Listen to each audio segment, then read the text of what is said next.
Bem, vamos começar o programa de hoje com o Dr. Marcelo Brita, especialista em coluna e é da equipe do Hospital Porto Dias. Dr. Marcelo, é um prazer tê-lo aqui, muito obrigado por ter vindo.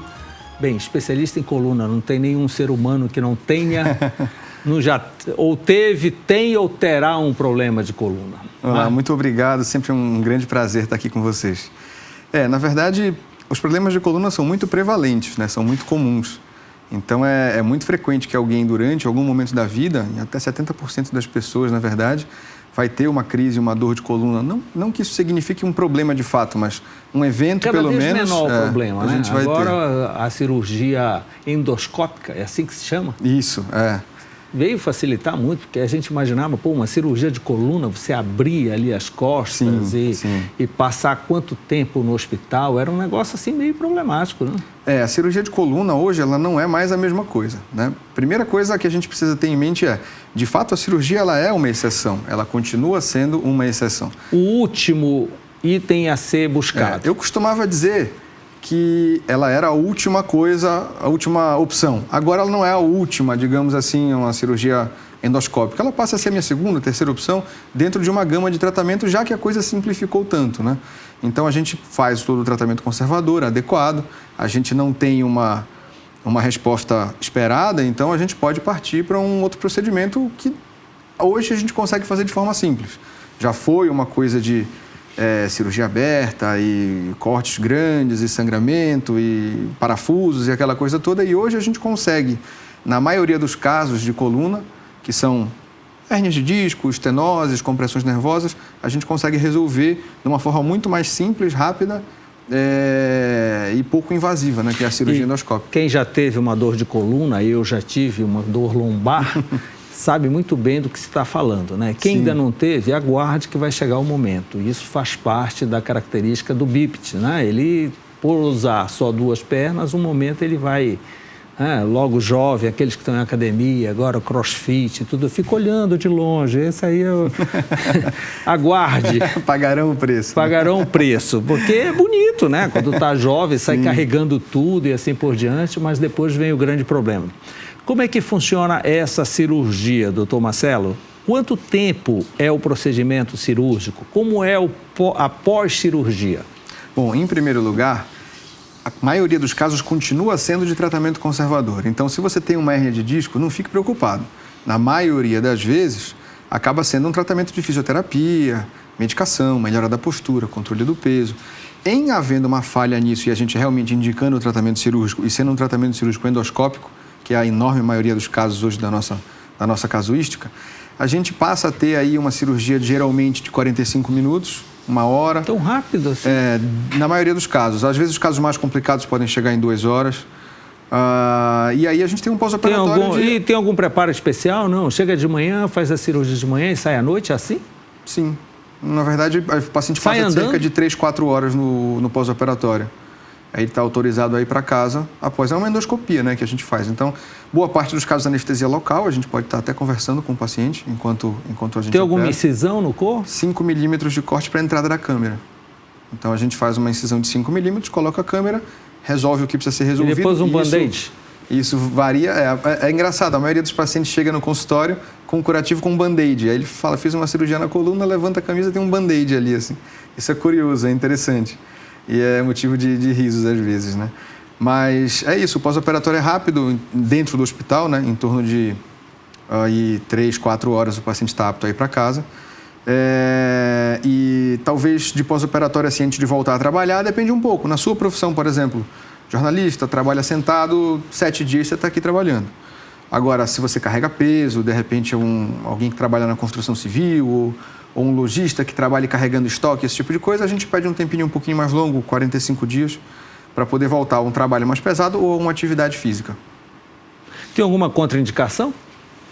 A cirurgia? Sim. Basicamente, não muda muito em relação à cirurgia aberta. As indicações e contraindicações, elas permanecem as mesmas. O que muda é a forma de fazer. Idade? Pelo contrário, aumentou a nossa capacidade de operar o paciente. Antes a gente tinha um paciente de 95 anos que já teve 3 infartos, tem stent, arritmias, entre outras coisas. Esse paciente era inoperável para uma cirurgia aberta. Hoje a gente consegue resolver o problema dele e conseguir dar qualidade de vida para ele naquele final de vida digamos que ele viva até os 100, 110, que seja, se ele já tem 95, a gente consegue fazer ele viver bem. E antes ele não conseguia, a vida dele talvez até acabasse mais cedo por causa disso. Não ia conseguir andar, ia ficar imobilizado. E agora, com um procedimento bem menor, na maioria das vezes com anestesia local, como eu estava comentando, a gente pode resolver o problema dele. Da anestesia local, você fica conversando com o paciente? Boa parte das cirurgias, sim. Existem duas vias principais, assim, uma via mais lateral e uma via posterior. Dependendo do quanto que a gente precisa afastar o nervo, isso depende de paciente para paciente, a gente pode fazer com anestesia local. Vamos ver algumas imagens que o senhor trouxe que dá para explicar legal para o telespectador. Sim, com certeza. Tem umas imagens aqui interessantes. Isso aí é o instrumento que o senhor usa, é a arma, é a câmera. É a nossa câmera. Com uma tesoura na ponta. Cilíndrico aí é a nossa câmera e entrando dentro dela, indo até lá dentro, a gente tem uma pinça, que é para retirar o fragmento ósseo, o fragmento da hérnia, ou o que quer que seja para a gente poder descomprimir. E essa é a posição de entrada dela, né? A gente coloca de forma percutânea mesmo, é só o furinho. A incisão acontece aí nesse local só para entrar a câmera? Isso, só para entrar a câmera. O senhor fica operando ao lado do paciente com uma tela na frente? Não é nada no computador? Uma tela, não, nada no computador. É em tempo real, diretamente a gente controlando. Isso aí é a ponta da ótica que mostra a entrada, por onde ela passa. Aí um buraquinho para entrar o soro, que a gente opera embaixo de soro, e a lentezinha ali na ponta, que é o que dá para a gente a nossa imagem, com uma angulação geralmente de uns 25 graus ali, para a gente poder ter um ângulo melhor para observar. E a nossa posição de trabalho aí numa das vias, para poder fazer a retirada, por exemplo, de uma hérnia de disco ou uma descompressão de uma estenose, alguma coisa assim. E essa imagem aí é mais ou menos num modelo anatômico, né? Não é uma peça real, mas um modelo anatômico mostrando como é que entra essa broquinha ali que a gente pode ir raspando um pouquinho de osso, abrindo mais espaço, até que a gente consiga adentrar o canal e retirar qual é a compressão que tem lá dentro, comprimindo o nervo. Incrível como ficou tão simples a coisa. Então, é uma forma de se ver, né? Na verdade... Dores no pós-operatório, doutor Marcelo? Elas podem acontecer, né? Elas podem acontecer. Afinal de contas, você fez uma cirurgia na coluna. Mas geralmente o paciente ele tem uma combinação. Geralmente ela é menor do que existia antes da cirurgia. Exatamente. A gente tem uma combinação de dor lombar com a dor ciática, na maioria das vezes, né?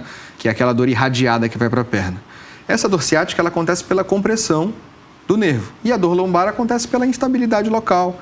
Então, na maioria das vezes após a cirurgia, o paciente tem uma dor lombar menor, porque a gente fez alguma raspagem, tirou alguma coisa que realmente não estava legal ali. Então, ele tem uma dor menor do que a pré-operatória. Mas a dor ciática, ela costuma desaparecer totalmente. Não é que ela está menor, ela desaparece de forma mais imediata nesse pós-operatório. Naturalmente, cada paciente é um paciente, cada um evolui de uma forma diferente. Pode acontecer um paciente que tenha um pouco mais de dor ciática depois ou alguma coisa assim. Isso é frequente, especialmente nos pacientes mais graves. Mas, regra geral, a melhora é bastante imediata. E especialmente para a hérnia de disco, que é talvez a demanda, onde a gente vê nesse caso de cirurgia, maior. A demanda da hérnia de disco deve ser disparada. Eu diria que para os casos da cirurgia endoscópica, aqui ela se presta com os casos degenerativos, né? Hérnia de disco, estenose, listese, cisto facetário, eu diria que a hérnia de disco talvez seja... Qual é o nome científico do bico de papagaio conhecido? É osteófito, a gente chama. Se ele estiver comprimindo um nervo, e isso é frequente, a gente pode fazer uma raspagem daquele bico de papagaio para parar de comprimir o nervo. A grande questão é que ele não é geralmente a causa do problema. Ele é o que aconteceu após um problema. Então, acontece um problema, existe uma instabilidade. É uma adaptação do organismo. O corpo se adapta para tentar se equilibrar e aí joga uns pedacinhos de osso para o lado e aquilo no raio-x parece um bico de papagaio. E deu-se esse nome popularmente. Em nível de demanda, a lombar? A lombar, sim, eu diria que ela é, 70%, 80% dos casos. Em seguida, a cervical. E mais raro de a gente precisar, eventualmente, fazer um procedimento é a torácica, porque ela já é uma coluna muito estável dentro da caixa torácica, armada pelas costelas, entendeu? Com menos mobilidade e menos desgaste, naturalmente. O pós-operado, depois da cirurgia, pode voltar à vida normal, mesmo quem carrega peso, faz exercício em academia, anda, corre, anda de bicicleta, assim por diante? Depende de qual é a profissão do paciente, o grau de atividade dele, depende de como foi a cirurgia e qual cirurgia foi feita, né? E qual era o problema do paciente. Regra geral, a gente deixa o paciente trabalhar e dirigir em 7 a 15 dias, 30 dias esteira, 45 dias ele está fazendo atividade física, digamos assim. Vou pedir que coloque outra sequência de fotografias que com a foto fica mais fácil do senhor explicar. Maravilha. Bom, aí a gente tem um caso de estenose bastante interessante, né? Na foto da direita, especialmente, a gente vê esse branquinho que vai correndo, esse cordão de cima até embaixo, atrás, logo atrás da coluna, ele é o nervo. E aí, ali tem uma interrupção ali. Existe uma interrupção, que é a estenose, de fato, ali no final desse nervo, né? Em L4, L5, o penúltimo ponto da coluna, o penúltimo disco. E aí o paciente tem uma compressão desse nervo e essa paciente especificamente não conseguia mais fazer suas atividades, estava muito limitada, não conseguia andar e realmente a gente precisou tomar o tratamento cirúrgico. Esse é um outro tipo de corte do mesmo local, onde a gente vê à esquerda o nervo comprimido e à direita o nervo folgado, onde já existe uma bolinha branca ali no meio. Aquilo é um nervo que deveria estar bem folgado assim, mas à esquerda a gente praticamente não observa ele, porque ele está totalmente comprimido, né? E essa é a imagem pós-operatória, onde a gente vê o nervo restabelecido. O fluxo passou, o fluxo, exatamente. Normal. O fluxo agora descomprimido, livre, e aí a gente tem de novo ali a imagem branquinha no centro do canal. Então, na verdade, raspa o osso para deixar o nervo seguir. Exatamente. Essa paciente, ela é maratonista, né? Ela corre... Voltou a correr? Corridas internacionais, já voltou, já está em atividade física de novo. Vi no Instagram hoje ela viajando para os Estados Unidos já com a filha e já tem vida normal, graças a Deus. Uma recuperação muito boa, mas assim, a gente sempre espera o melhor de cada paciente e ela realmente evoluiu da melhor forma possível. Então, Marcelo, isso é o que existe de mais moderno hoje na cirurgia de coluna e Belém ter essa oportunidade é uma coisa muito interessante. Em termos de cirurgia de coluna, isso é a grande novidade, talvez no país e no mundo, na verdade. Explodiu muito na China, na Coreia, Estados Unidos está começando agora.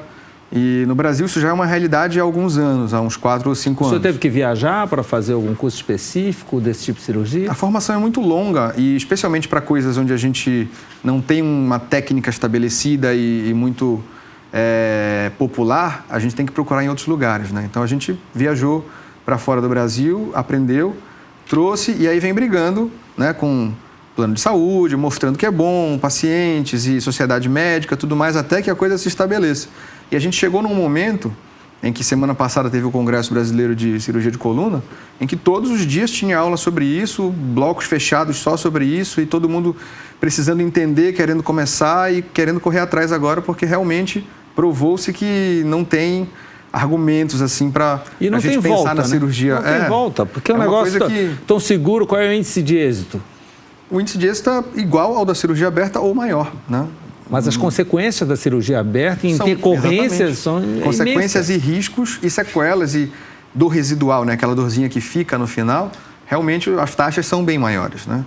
E se você, de repente, faz uma cirurgia dessa que não tem sucesso, você fez uma cirurgia com 5 milímetros, você pode fazer uma cirurgia aberta depois, você pode fazer qualquer outra coisa que você queira depois, que ela praticamente não te causou nenhum problema, digamos assim. É claro, cada caso é um caso, é difícil responder por tudo, mas regra geral é isso. Você sai de casa, faz uma endoscopia, volta para casa, se precisar depois você faz outro tipo de tratamento, outra cirurgia. É diferente de uma cirurgia aberta onde a reversão é impossível, né? Você fez uma cirurgia aberta uma vez, não existe assim uma facilidade em fazer de novo. Especialmente se você tem uma artrodese, uma instrumentação, que a gente chama de parafusos, né? Então, já não é a mesma coisa. Enquanto que a cirurgia endoscópica te permite essa facilidade, essa tranquilidade. Os planos de saúde que o senhor falou já dão acesso, já está tudo regularizado? É uma conversa muito longa e delicada. Então, eu vim brigando durante muitos anos para poder estabelecer isso, né?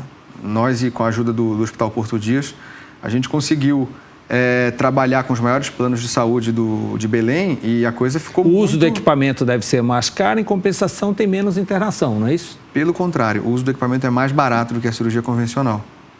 Então, a internação é menor. E a internação é menor. E o que eles estão reclamando? Exatamente, é porque tudo que chega novo na medicina, existe um bloqueio, né? Sim, porque afeta todos aqueles que estão acostumados. Eles já partem do princípio que vão gastar mais dinheiro, então não querem nem ouvir falar. Até você conseguir ser ouvido e fazer eles entenderem, a coisa demora muito. A mudança tem uma resistência muito grande. E foi criado no Brasil a ANS, que regulamenta os planos, ela é ótima, ela impede abusos do plano de saúde e tudo mais, mas ela também regulamenta o que o plano é obrigado a cobrir. E em 2000 e qualquer coisinha, há muitos anos atrás, ela foi criada e naquele momento ela disse, olha, os procedimentos desse rol são obrigados e o plano é obrigado a cobrir e tudo mais. Só que a medicina veio evoluindo depois e as coisas novas têm muita dificuldade de ser incluídas ali. Vamos ver agora um vídeo também que deixa mais claro o momento da cirurgia. Essa é uma hérnia de disco cervical de grande volume. A gente vê a medula que vai descendo ali totalmente comprimida pela hérnia. E aí é necessário, absolutamente necessário, a gente fazer a retirada dela. E aí é o momento da saída do fragmento, né? Essa foi assim, um grande momento para a cirurgia de coluna no país. Foi a primeira cirurgia de hérnia de disco cervical realizada em todo o norte do Brasil, lá no Hospital Porto Dias. E foi um sucesso enorme, né?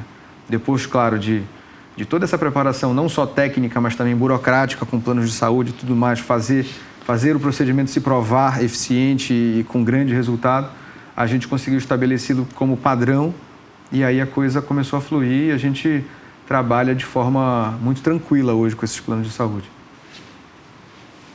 Pelo que se vê, a cirurgia aberta, como se chama, é coisa do passado, né? Esses são os fragmentos, né? É o fragmento da hérnia, exatamente. Era um fragmento relativamente São pedaços do osso da coluna. Da cartilagem do disco. Que extravasa e comprime o nervo. E fica sem disco lá?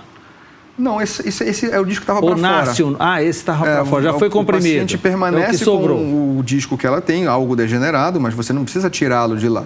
Você só tira a compressão do nervo. E a partir daí você resolve o problema, o paciente fica sem sintomas e pode seguir a vida. E assim, falar em cirurgia aberta é coisa do passado? Talvez não, ela sempre vai ter o seu lugar, né? Mas para um número menor de casos, para casos mais selecionados específicos, por exemplo, fraturas, tumores, umas instabilidades grandes que precisam ser fixadas, alguma coisa desse tipo, ok, a cirurgia aberta ainda cabe. Mas para hérnia de disco, estenose, compressões do nervo, por questões de desgaste, de artrose degenerativas, que a gente chama, sim, ela está perdendo cada vez mais o lugar e a cirurgia endoscópica é o que é o nosso padrão hoje. Hábitos que aceleram problema de saúde, problema de coluna, nós já conhecemos, né? Muitos. Mesmo que não ocorra esses hábitos, a pessoa em algum momento vai sentir dor, vai ter algum tipo de problema. É possível, mesmo que você siga todas as orientações, você tem uma chance disso, até porque são muitos fatores, é uma soma de fatores, né? Na maioria das vezes a genética, a sua idade, o seu peso, a sua postura, o seu trabalho, a sua atividade física. Normalmente, qual é a faixa etária? Não vai aparecer garoto lá para fazer cirurgia? Depende. A gente já fez, por exemplo... Mas só em caso de acidente ou coisa parecida. Depende. Tumores, por exemplo, pequenos, eventualmente ósseos, até dá para retirar, entendeu? E são mais comuns em crianças. A estenose é mais comum em idosos, a hérnia é mais comum em adulto jovem. Então, cada tipo de doença tem o seu público-alvo, digamos assim. A hérnia de disco ela não é uma coisa que pega crianças, mas também não é uma coisa que pega alguém de 80 anos na maioria das vezes. Já está estabilizado. É a pessoa de 25 a 60 anos ali que geralmente tem uma hérnia de disco, entendeu? Nada impede que alguém um pouquinho mais velho, um pouquinho mais novo acabe tendo, mas se concentra mais naquela faixa etária. Então não tem uma faixa etária para a cirurgia endoscópica. O que tem é uma cirurgia que agora resolve de forma diferente várias doenças que podiam comprimir o nervo dentro do canal. Então, Marcelo, parabéns por toda essa inovação, parabéns ao Hospital Porto Dias por trazer, por oferecer isso em Belém. Muito obrigado por essa consulta pública, todo esse tipo de informação. É extremamente importante e toda e qualquer novidade nessa área nos avise, porque interessa para todos nós. Sim. Afeta direto a todos nós. Muito obrigado. É sempre um grande prazer estar aqui com vocês. Muito obrigado. Muito obrigado. Até mais. Logo depois do intervalo, vamos falar de imóveis com o corretor de imóveis de Maurício Azevedo. Eu volto já.